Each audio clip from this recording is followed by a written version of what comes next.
Дел од невакцинираните деца се под стрес, седат дома, владата и натаму не дава амин да се примат во училиште. И додека проблемот станува се поголем, надлежните се уште немаат конкретно решение. Министерот за здравство пак денеска повтори дека остануваат на ставот оние дечиња кои не примиле вакцина да останат дома. Најави дека ќе бара средба со родителите во обид да ги убеди да ги вакцинираат дечињата. Се уште важат одлуките согласно одлуката на Комисијата за заразни болести, дека е забрането да се примаат невакцинирани деца. Може да кажам дека со оглед на тоа што е исклучително висок опфатот на вакцинација, во интензивна комуникација сме со министерот за образование, сакаме да организираме и теренска вакцинација, но во исто време и средби со родителите кои што упорно одбиваат тоа да го направат, за да видиме како го решиме проблемот.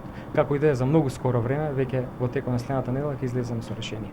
И додека дел од првачињата се уште не седнале во училишна клупа, надлежните си ја префрлаат топката кој е во право, а кој погрешил пред законот. Дел од училиштата кои забранија прием на невакцинирани деца против мали сипаници ги отворија вратите за нив, но дел и натаму остануваат на дописот од ресорните министерства. Од невладините организации за заштита на човековите права велат дека дечињата не биле ништо криви да ги трпат натегањата од надлежните.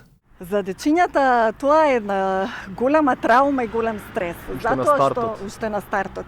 Верувајте, секој прваче ќе се сетите и вие. Едва и чека да го чуе првото школско звонче и да се купат ранци и така натаму да седне во училишната клупа. Замислете ви родителот што може да му каже на тоа дете, зошто детето не сакаат да го примат. Директорите пред се да ги почитуваат законите и уставот на Република Македонија.